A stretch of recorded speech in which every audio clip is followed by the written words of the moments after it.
मैं स्पॉटलाइट में ऐसे वो कर रही थी रील स्क्रॉल, तभी तो मुंह बुखार चला बहुत ज्यादा एक कॉमेडियन सीन आया, मेरे को इतना हंसी आई उसको देखकर। उसमें कमेंट मिले क्या तो नाम है वैसे इसका, cleaning with passion for now ऐसे उसका नाम है, बहुत मस्त चीज है कोरियन नहीं, बहुत भैया सर फैन और कर दीजिए। हमने आज स्लाइड में देखी है, देखा माउस चल रहा है। हां वही बोल दे कि चेंज करना, मेरे को कोई प्रॉब्लम नहीं है, किसी टाइम बुलाओ, मैं कितनी बड़ी नहीं है क्या है, मैं एपिसोड 9 बजे चल जाएगा, लेकिन इतना तक पापा जा रहे हैं वहां पर ही आ जाएंगे। तुम भी जाओगे? मुझे चुनाव में जाओगे मुझे उठना पड़ेगा, चलो ध्यान दो इधर, छोड़ने वाला है कि नहीं पता नहीं, इसलिए चलो ध्यान दो। आपके पास देखो, मैं अलग अलग स्टेप में आपको बता रहा हूँ। ये बैलेंस शीट है, ठीक। सर एक बात पूछनी हाँ, बोलो। थी, हो गया बात देखो ध्यान से, ये है कंपनी की बैलेंस शीट, ठीक है। अब ध्यान से समझना, क्योंकि इससे आपके 4-5 क्वेश्चन बाहर आएंगे, ठीक है। सर कौन सा चैप्टर है, फर्स्ट ना नहीं आने को तो चैप्टर ही नहीं तो मैं चलो ध्यान दो इधर। पहला बैलेंस शीट, पहले हम बात करेंगे मेन हेडिंग की, यानी हेड, फिर बात करेंगे सब हेड। तो पहले आपको हेड्स याद हो, फिर उसके सब हेड याद हो, फिर हर सब हेड की आपको आइटम याद करें, ठीक है ना। तब कहीं जाके चीजें क्लियर होंगी, क्योंकि आप इससे 2 क्वेश्चन सॉल्व कर लेंगे। हेड का, हेड और सब हेड होने पे आइटम बता पाना, आइटम पता होने पे हेड और सब हेड बता पाना, और जो तीसरा क्वेश्चन था स्टैंड तो ना अगरबत्ती वाला, मगरमच्छ अगरबत्ती वाला स्टैंड है, कोबरा कोबरा ये अच्छे है, ये कोबरा नहीं है, कोबरा ही है, या तो कोबरा हो गया तो रिलैक्स वाली है, रिलैक्स नहीं है, नीम कोबरा वाली ही है। है। उसी तरह अरे रिलैक्स होती नीम वाली है, नीम। अच्छा कोई लैट नहीं आदि। आ रहा है यहाँ यही कर रहा है क्या, वहाँ कहते हैं अरे भैया नहीं यार, गिर जाएगी अगरबत्ती स्टैंड लो। अरे तो पूरा करने लगा अगरबत्ती वाला। लड़ाकू हो तो लड़ रहे हो।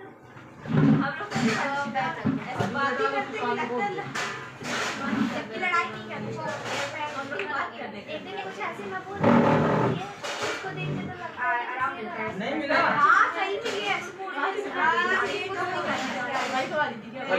लाया हाथ कर रही थी।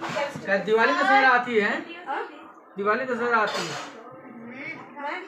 हाँ सर नहीं, वो घर की सफाई कर रही थी, इंडोर से तब लोग बुलाइए मम्मी। सर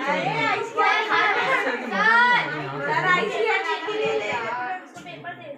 अरे वो थोड़ी बच्चे थे, उसको चाहिए थे वो डॉक्यूमेंट सबमिट करना। चलो ध्यान दो,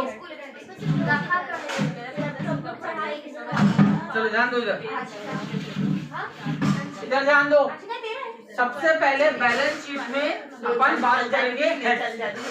तो पहला हेड है देखो, share holder fund.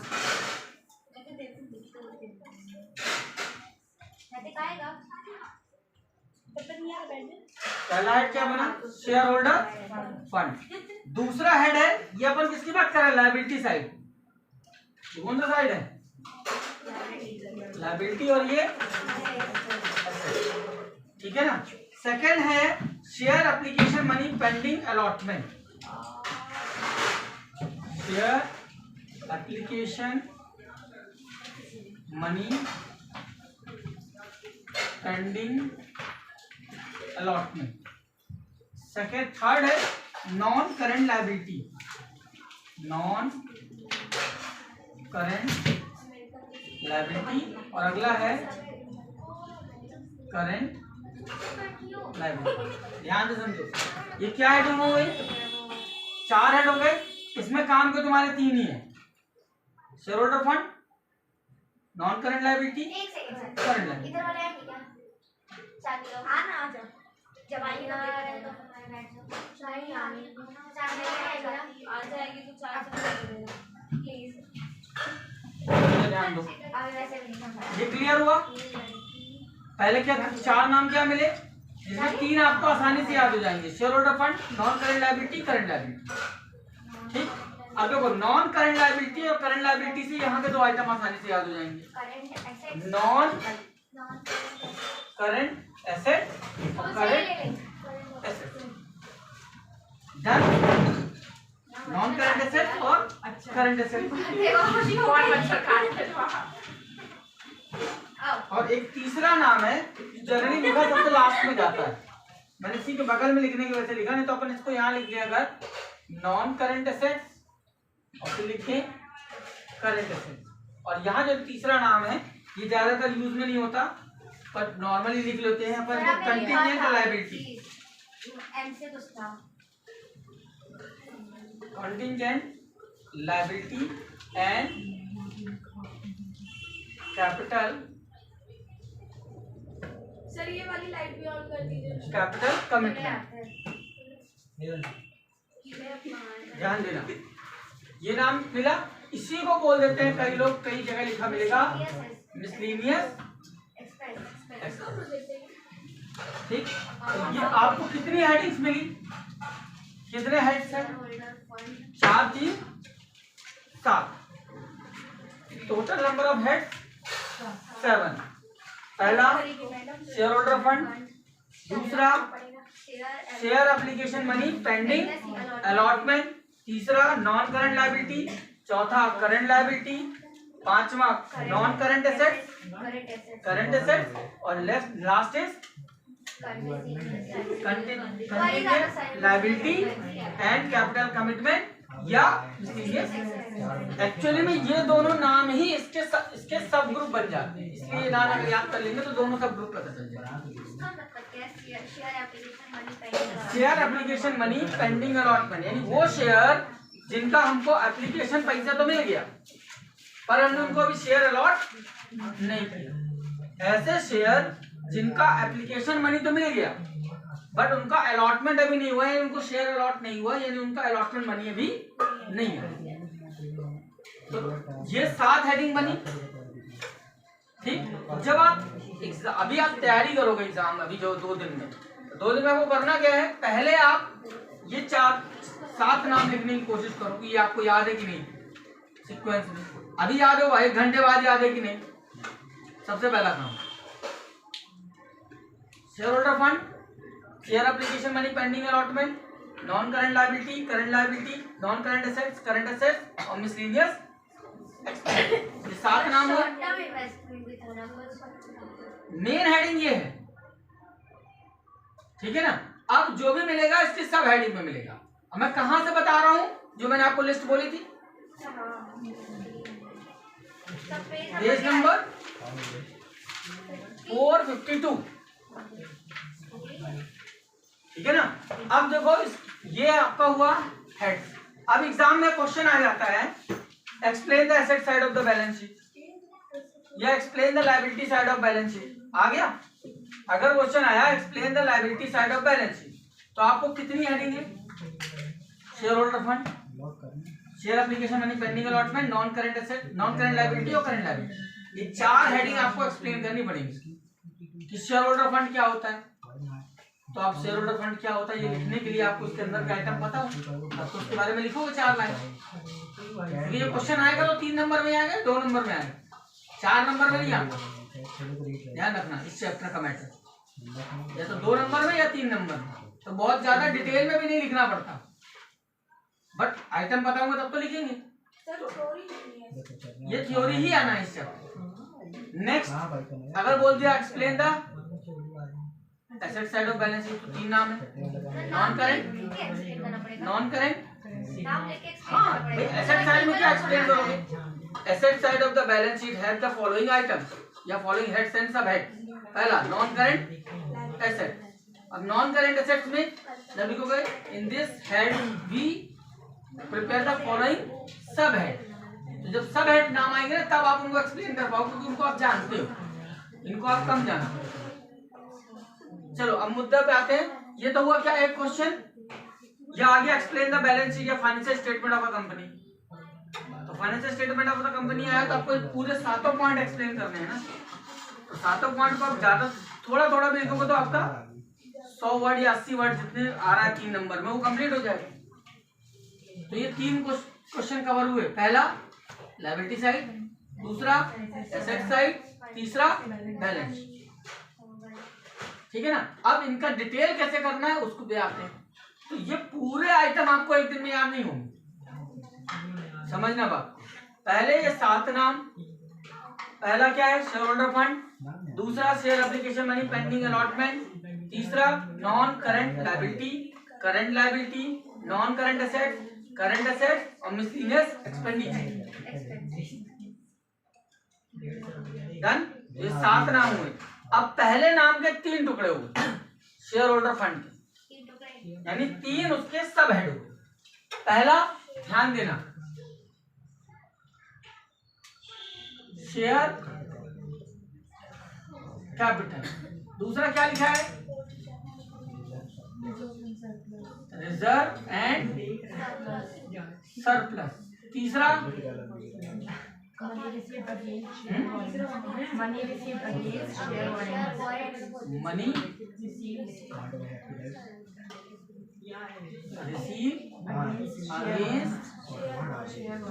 Share warrant. ये तीसरा नाम ही थोड़ा कंफ्यूजिंग है, बट 2 आइटम आपको याद रहेंगे। मैं ये कह रहा हूँ जब पूरे आइटम्स आप पढ़ना चालू करोगे तो 2-4 नाम छूट जाएंगे तो वो कंसिडरेबल होगा, समझ रहे हो बात को। शेयर एप्लीकेशन के 3 सब ग्रुप कौन हुए शेयर होल्डर फंड के, share application, share capital, reserve and surplus, share application money pending, sorry money received against share warrant. ठीक, ये मेरे को बोलता है, ऐसा नहीं है, ये थोड़ा कंफ्यूजिंग है क्योंकि ये अलग नाम है ना, तो याद होगा, हो सकता है ना हो, तो 2 तो याद रहेंगे ना, शेयर कैपिटल है, रिजर्व एंड। सबसे अच्छी बात यह है कि इसके अंदर कोई आइटम नहीं होता, ठीक है ना। अब जैसे शेयर कैपिटल, तो शेयर कैपिटल में क्या आएगा, कौन कौन से शेयर होते हैं, इक्विटी शेयर, प्रेफरेंस शेयर, दोनों शेयर इसमें आ गए। रिजर्व एंड सरप्लस, तो कितने प्रकार के रिजर्व होते थे, general reserve, capital reserve, contingency reserve, reserve for bad debt, reserve for discount on debtor, जितने नाम के बगल में रिजर्व लग रहा है वो सब इसमें घुस जाएंगे। ऐसे तो कोई भी नाम लगा दो रिजर्व। अच्छा नहीं होता डेप्टर रिजर्व, और हमको डेप्टर नहीं मार दो, डेप्टर नहीं पता कहाँ आएगा, तो डेप्टर रिजर्व करके इसके अंदर डालो, ऐसा थोड़ी है। बात समझ में आई। तो आप अगर ये नाम नहीं भी याद हुआ, ये 2 तो याद हो जाएंगे, शेयर कैपिटल, रिजर्व, सरप्लस का मतलब होता है प्रॉफिट। हाँ मालूम है, लेकिन उसमें क्या लिखेंगे, वही नेट प्रॉफिट, बस ग्रॉस प्रॉफिट, ग्रॉस प्रॉफिट है नेट प्रॉफिट, क्योंकि ग्रॉस प्रॉफिट कहाँ ट्रांसफर होता है, प्रॉफिट एंड लॉस में। फिर जो नेट प्रॉफिट होता है वो कहाँ जाके जुड़ता था, कैपिटल में। तो अब यहाँ पर क्योंकि कंपनी है तो कंपनी में कैपिटल में जाके नेट प्रॉफिट नहीं जुड़ता, वो अलग से लिखा जाता है, और फिर शेयर होल्डर को, डिबेंचर होल्डर को और लोन प्रोवाइडर को पे किया, सिर्फ नेट प्रॉफिट बस लिखेगा। हाँ एक ही आइटम है। चलिए अभी आइटम पे आगे बात करें। नेक्स्ट चलिए, अब देखो ध्यान से, और उसी फॉर्मेट में देखो, share application money pending allotment के बगल में कोई ग्रुप नहीं लिखा, नहीं लिखा ना। और सबसे बड़ी बात, उसके बगल में जो लाइन लिखी उसमें कोई आइटम भी नहीं लिखा।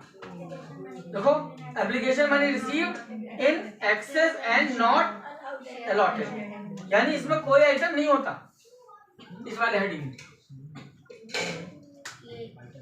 शेयर फर्स्ट आइटम ये था, सेकंड ये था, थर्ड ये एंड फोर्थ ये। तो फर्स्ट में क्या थे, 3 नाम थे, 2 याद है, share capital and reserve and surplus. तीसरा अगर याद हो जाए दैट्स वेरी गुड, नहीं याद होता है चलेगा। Next, share application money pending allotment. आपको क्या एक्सप्लेन करना था, explain asset side of the balance sheet, या explain liability side of the balance sheet, या एक्सप्लेन बैलेंस शीट। तो अगर इतना लंबा आप डिटेल एक्सप्लेन कर रहे हो तो अगर एक नाम छूट भी जाएगा तो उसका नंबर नहीं कटना, क्योंकि उसको क्या चाहिए, उसको कंटेंट क्या चाहिए कि भैया आप 80 वर्ड में या 100 वर्ड में बैलेंस शीट को एक्सप्लेन कर पा रहे हो कि नहीं कर पा रहे हो। मैक्सिमम आइटम एक्सप्लेन कर दो, दैट्स वेरी गुड। देखो, याद करने के लिए आप बैलेंस शीट के प्रोफार्मा में याद कर रहे हो, जब आप इसको लिखोगे ना तो पैराग्राफ के फॉर्म में लिखो। ये याद करने के लिए हम इस तरह से करवा रहे हैं, नहीं तो बैलेंस शीट पैराग्राफ के फॉर्मेट में लिखवाएंगे तो भूल जाएगा। पैराग्राफ में कैसा, जैसे आपका उसके टेबल के बाद लिखा हुआ है, सॉरी टेबल के पहले, टेबल के पहले देखो क्या लिखा है, टेबल के पहले 2 पन्ने खोलो, पेज नंबर 446 से देखो करंट एसेट ये एक्सप्लेन किया है, share capital, reserve and surplus. अच्छा लग रहा है ये। अच्छा लग रहा है, अब इसी को करते अरे हैं। तरीका अच्छा लग रहा है। नहीं लिख पाओगे ना आप ऐसे ही है ना पेपर में। लेकिन इसको पॉइंट बाय पॉइंट नहीं लिखना। आप पहला पॉइंट डालोगे, क्या लिखा पहला point? Share holder fund. Following sub heads are included in the share holder fund form पे लिख क्या सकते ना। फिर पहला क्या आएगा इसका? Share capital. In this sub head we include the equity share and preference share. फिर सेकंड लिखा रिजर्व एंड। सही सब है। हाँ ये ये है इसकी सब हेड। अच्छा इसका अब इसके अंदर आइटम, तो इसके अंदर आइटम क्या आता है? Equity share and preference share. तो हम आइटम की बात आज नहीं कर रहे। आज हमको पहले क्या याद हो जाए? हेड और सब हेड। ठीक, चलो मुद्दे पे आओ। भटक जाते हो दाएं बाएं, इधर उधर दोनों का ध्यान चला जाता है। चलिए ये हुआ, इसमें कोई हेड नहीं, सब हेड नहीं है और ना कोई आइटम है। अब बात करते हैं नॉन करंट लायबिलिटी। पहला हेडिंग क्या है देखो, पहली सब heading long term borrowing, long term borrowing. Second deferred tax liability. देखो डिफर्ड टैक्स लायबिलिटी के बगल में कोई आइटम नहीं है। डिफर्ड टैक्स लाइन खींची हुआ है तो मतलब कोई। नेक्स्ट क्या लिखा है? Other long term liability. Fourth item long term कितने सारे हैं। चार ही तो है। अब एक वर्ड याद रखना, ये जो अदर वर्ड है ना, ये आपको सारी हेडिंग में मिलेगा। जैसा लिखा है अदर लॉन्ग टर्म लायबिलिटी, ऐसे इसमें मिलेगा अदर करंट लायबिलिटी, ऐसे इसमें मिलेगा other current asset, non current asset, इसमें मिलेगा अदर नॉन करंट एसेट। ये तो ऐसा कॉमन फैक्टर है जो सब में होगा। और एक चीज इससे बना लॉन्ग टर्म बोरोइंग। सर क्या बोले आप? पहला क्या बना? Long term borrowing. दूसरा deferred tax liability, other long term liability और लॉन्ग टर्म प्रोविजन। ये चार इसके सब हेडिंग है। ठीक, अब करंट लायबिलिटी में क्या क्या आइटम है देखो, देखो ध्यान से बनाना सीखो। लॉन्ग टर्म बोरोइंग है, उसमें पहला क्या बन गया? Short term borrowing. दूसरा आइटम बताओ, ट्रेड पेबल। तो ट्रेड पेबल थर्ड आइटम देखो इसी का उल्टा बना है, अदर करंट लायबिलिटी। और फोर्थ यहाँ क्या था? Short term. केवल एक नाम अलग मिला, कौन सा? Trade payable. बाकी ये तीनों नाम किससे बन गए? इसी से बने। क्या था ये? Long term borrowing. क्या बन गया? Short term borrowing. Deferred tax liability की जगह चेंज हुआ trade payable. Other current liability, long term liability को अदर करंट लायबिलिटी हो गया। लॉन्ग टर्म प्रोविजन से क्या बन गया? Short term provision. इसी से ये दोनों बने, तीन आइटम। एक आइटम डिफर है केवल। देखो लर्न करने का तरीका पकड़ना पड़ेगा तब याद होगा, वरना भूलेगा। ये क्लियर हुआ? अब आते हैं इधर। अब ध्यान देना, इसी से ये बनेगा। देखो क्या लिखा है पहला नॉन करंट एसेट्स में, ये तो आपको पता है पहले से। फिक्स्ड एसेट्स में दो आइटम होते हैं, क्या होता है? टेंजिबल फिक्स्ड एसेट और इनटेंजिबल फिक्स्ड एसेट। हाँ ना? देखो मेन हेड क्या है? मेन हेड क्या है? Non current. नॉन करंट का सब head fixed asset. Fixed assets का सब हेड टेंजिबल और इनटेंजिबल। अब टेंजिबल में क्या क्या आइटम आते थे? Land, building, table, chair, furniture. और इनटेंजिबल में patent, trademark, goodwill, copyright, software. और भी तो है क्या? ठीक है ना? Work in progress. ये ना अब इसमें और है सब हेड कहाँ है भाई? अच्छा capital work in progress. Capital work in progress चौथा इंटेंजिबल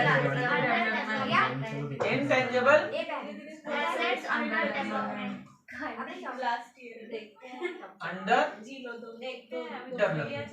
सही है क्या 20 से जाते हैं अगला है नॉन करंट चलो कि लास्ट सेकंड पॉइंट हां वही 19 नॉन क्या करंट क्या बोल रहे हैं चप्पल फाड़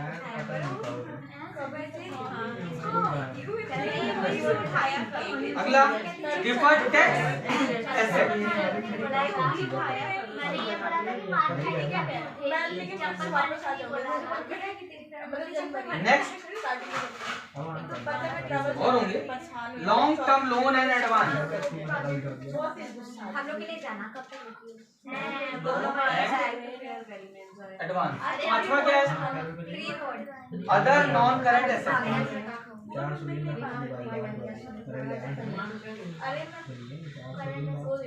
ठीक है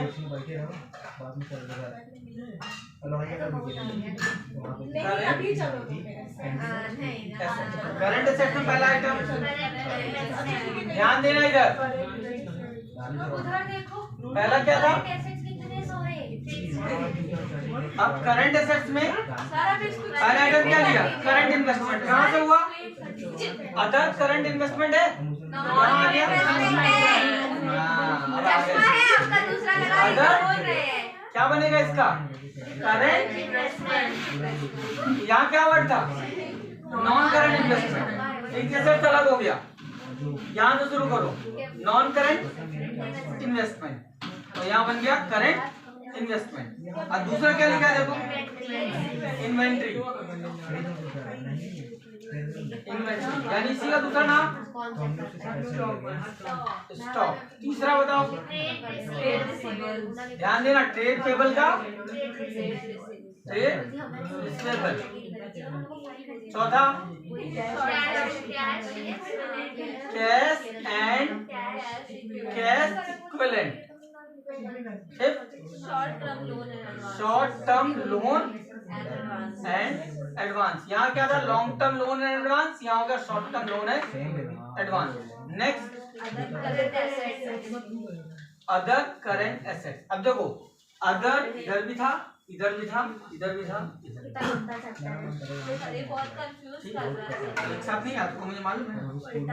अब इधर क्या आ गया थर्ड आइटम क्या था contingent liability and capital commitment. पहला आइटम कंटिंजेंट लायबिलिटी दूसरा कैपिटल। मैंने इस वर्ड को क्यों याद कराने को बोला कि आप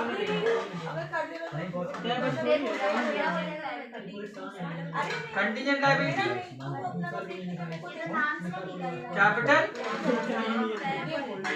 मैं क्यों मिसलिनियस नहीं याद करवाना चाहता क्योंकि नाम से उससे दो सब हेड बच जाएंगे जो मैंने आपको बोला था। तो अगर आप ये नाम याद कर लोगे तो दो सब हेड उसके अपने आप बन जाएंगे।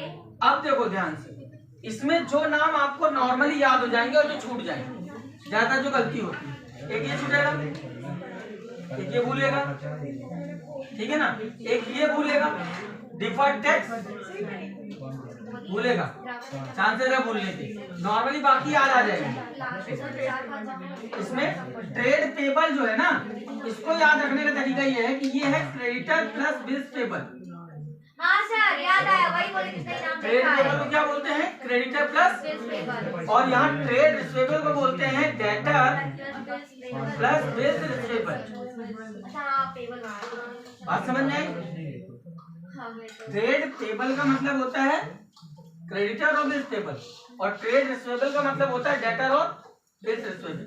अब यहाँ के जो आइटम है देखो नॉन करंट इन्वेस्टमेंट बन गया current investment deferred tax asset वो यहाँ नहीं होता long term loan and advance तो यहाँ क्या बन गया short term loan and advance और अदर वाला यहाँ कॉमन हो गया। ये दो नए नाम मिले ये और cash and cash equivalent. Cash and cash equivalent का मतलब क्या है कैश और वो चीज जो कैश के जैसे ही काम करती है तो उसमें दो ही नाम है कैश और कैश के जैसा। तो कैश हो गया कैश के जैसे दो नाम और है क्या बैंक क्योंकि जो बैंक में पैसा पड़ा है वो भी कैश है।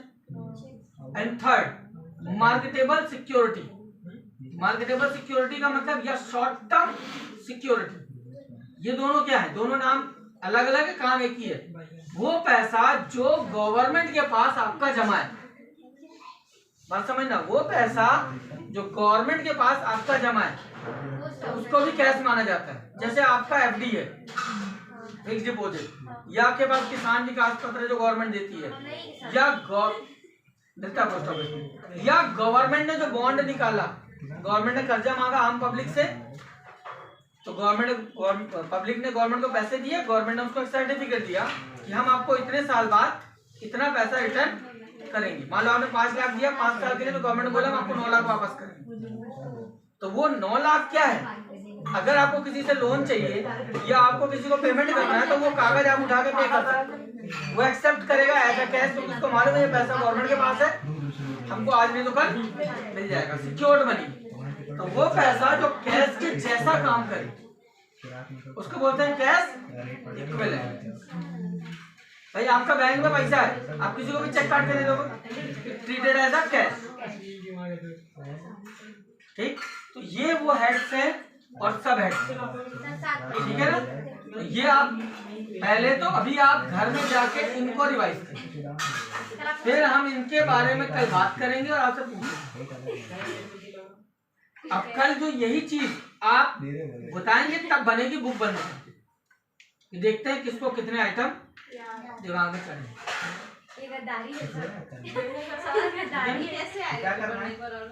पहला कल मैंने बताया था, आज फिर बता रहा हूँ, 4 वैरायटी के क्वेश्चन है इसके, इस टेबल से बनने वाले। पहला हेड और सब हेड दिए होंगे, उसके आइटम आपको लिखने होंगे, तो आपको हेड्स और सब हेड पता चले इसके अंदर कौन सा आइटम आ रहा है आपको बताना होगा। 3 हेड दे देगा, 4 हेड दे देगा, बोल देगा भाई नॉन करंट इन्वेस्टमेंट, बताओ कौन दो आइटम आ रहे हैं। बात समझ में आई? उसने दे दिया ट्रेड रिसीवेबल, कोई भी 2 आइटम बताइए। हाँ ना, तो हेड या सब हेड के अंदर के आइटम बताने, आपको हेड भी दे सकता है, सब हेड भी दे सकता है। क्या बताना है? वो भी पूछेगा आइटम। दूसरा पूछ सकता है आइटम दे दिया, इसका हेड या सब हेड बताओ। एक वैरायटी तो ये है, ठीक। दूसरा जो मैंने अभी आते ही शुरुआत से बताया, क्या आपको बोलेगा?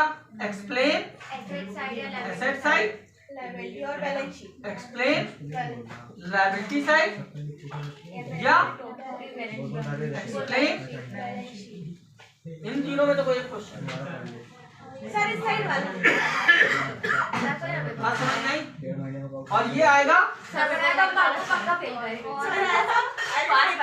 या तो देखो सुन लो, या तो इसके बीच में और हो सकता है, या इनके बीच में और हो सकता है, या इसके बीच में और हो सकता है, या इन दोनों के बीच में और। यानी एक क्वेश्चन इसमें से दे दिया, एक क्वेश्चन इसमें से दे दिया, और ये पूरा बन किससे रहा है? एक ही पॉइंट से। चोरी का पड़े उसका क्या फायदा? हर साल इसमें से एक क्वेश्चन तो आया है, रखा पिछले साल का चेक करना, चेक करना। सर अब हमें ना क्वेश्चन में ना प्रॉफिट और लॉस बताया करें कि इसको करने से प्रॉफिट। अरे सर जो कल चोरी करे उसका क्या फायदा? जब इसी पे से आ रहा है फायदा कुछ नहीं। हमको पढ़ाना था वो बहाना बोल सकते हैं, या इसके और में जो हमने पढ़ाया वो बात हो गया, मिल गया सबको। डाल दीजिए सर। अगर यार हम संभावना पे चल सकते हैं, एग्जैक्ट पेपर तो मेरे पास नहीं है, लेके आइए ना सर। अगर आप चलो पेपर बिजनेस बनाएंगे तो कैसे बनाएंगे? फोटो खींचिए। फोटो तो हाँ। पेपर